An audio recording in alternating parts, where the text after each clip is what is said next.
Luzon, Visayas, Mindanao, saan man sulok na mundo, ang taong nagmamahal sa bayan, nagmamahal sa bawat Pilipino. Mayor, former President Rodrigo Roa Duterte!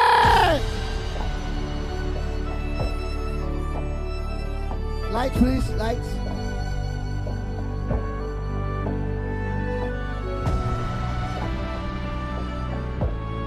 Sigaw nyo sa mundo!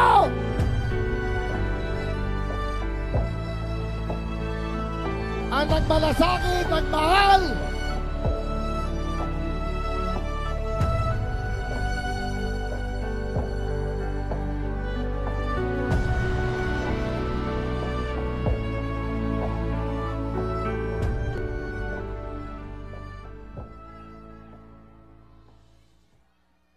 kindly sit down. Relax lang po kayo. Medyo paus ang boses ko.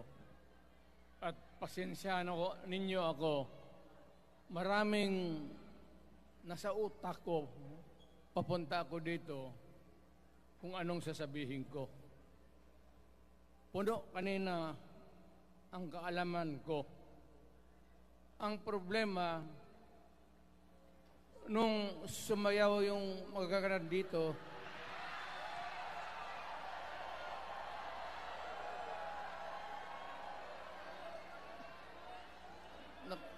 nakalimutan ko.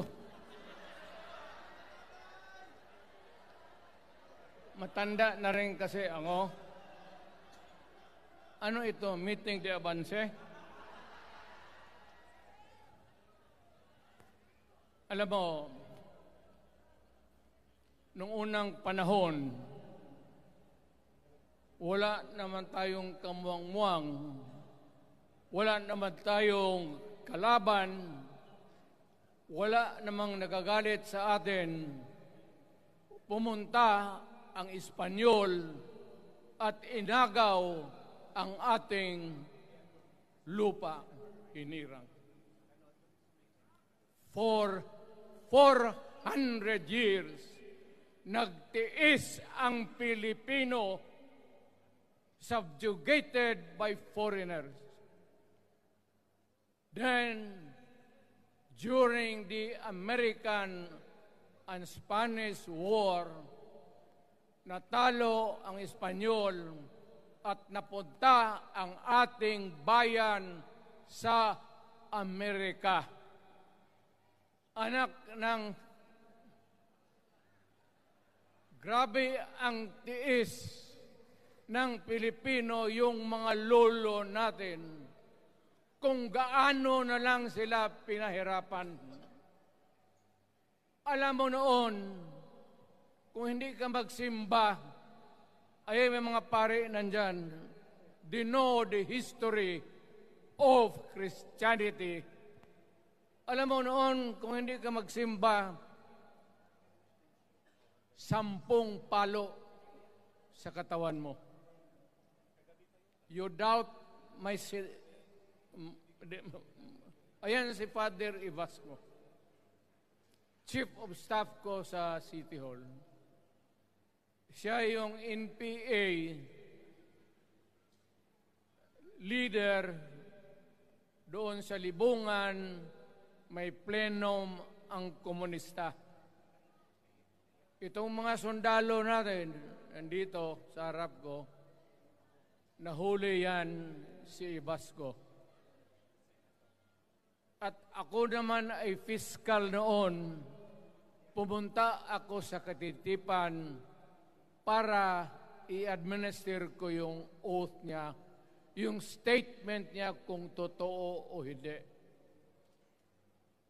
Pagkatapos noon, sabi ng mga sundalo, Piskal, papatayin namin itong 2 pare. Father Tison, Waray, pati si Father Ibasco. Bumaba yan sila sa Visayas para makigsapalaran sa NPA. Sabi ko, wag, kasi pare yan. Puta, alam mo, ang Diyos nandyan eh. Kung ito lang naman ang prinsipyo, ideolohiya,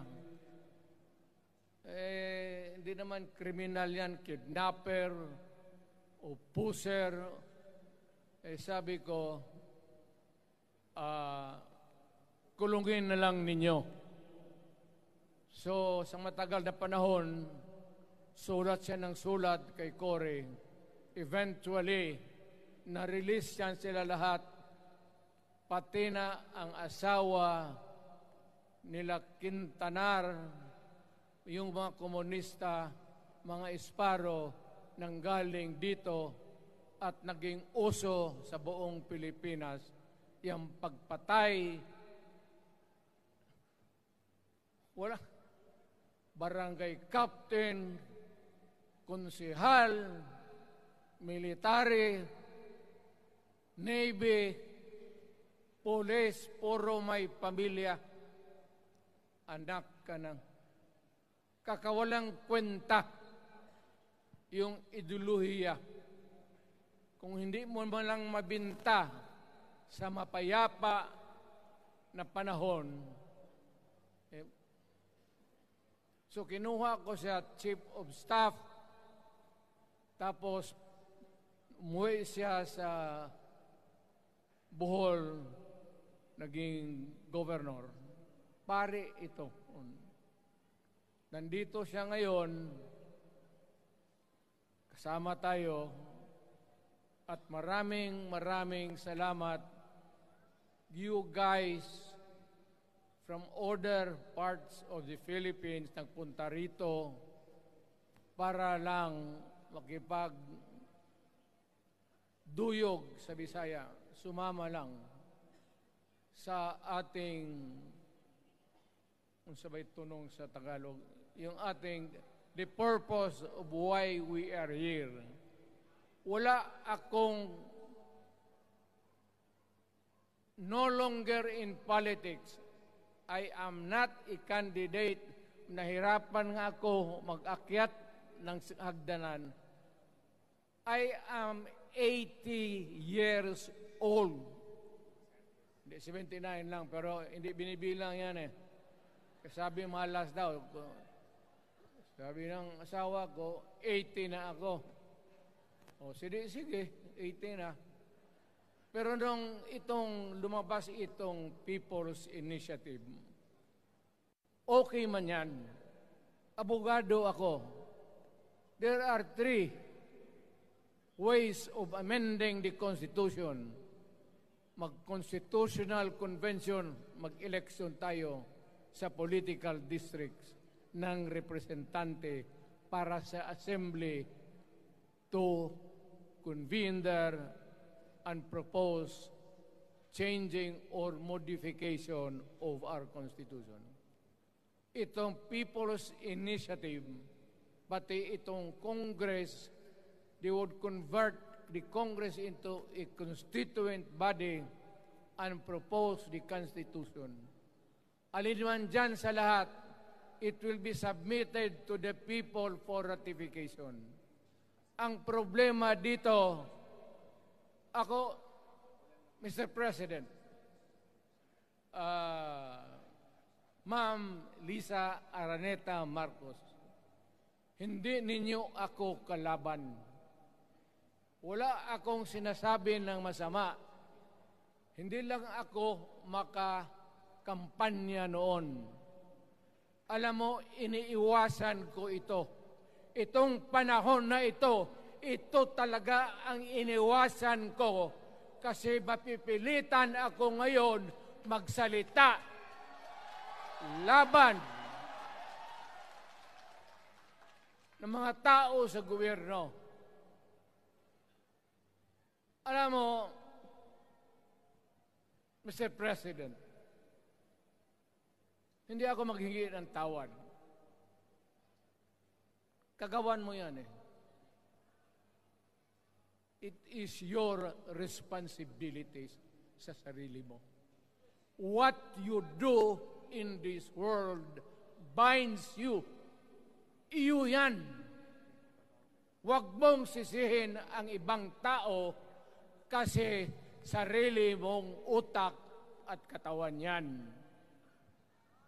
Nung ako'y mayor, pinakitaan ako ng evidence ng PDEA.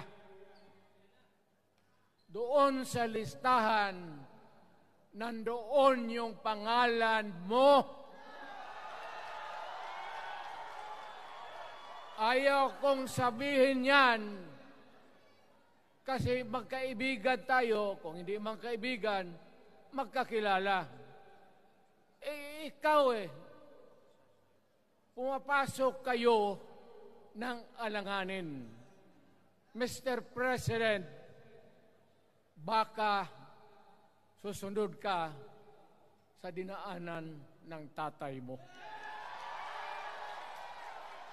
Diyan ako takot. Ayaw ko mangyari sa iyo yan. Pabor lang, ako namang nagmamakaawa kasi it will divide the nation at madugo itong panahon na ito. Alam mo, Mr. President, sabihin ko maya sa tao kung ano ka. Noong unang panahon, hindi tayo puro Bisaya nagkita-kita doon sa Luzon. There was a community of Filipinos. Galing Visayas, galing Ilonggo, galing Waray, galing Mindanao, galing Hulo, galing Lanao, Cebu, Samar, at Taas, Pampanga, Apare. Nagkita-kita yung mga minono natin. Kasi hinawakan tayo ng Espanyol, pati Amerikano. Nung dumating ang panahon na tayo'y nagkaharap na, sabi ng mga lolo natin, ano ang gawain natin sa bayan natin? Pwede ba tayong magbarangay-barangay lang o magkaisa tayo? Di na bale, iba-iba ang salita natin. It was agreed by the Filipinos then of all walks of life, Ma-Ilocano, Ma-Cebuano, mga taga Mindanao, they agreed to form a constitution. Alam mo, yung constitution parang bahayan sa tao. May poste. Sabi natin, maggawa tayo ng magandang opisina where we can meet and talk about the destiny of this country. Doon, they agreed na yung malaking bahay, may poste, mga malaking poste, at may mga muebles at kwarto, living rooms and all.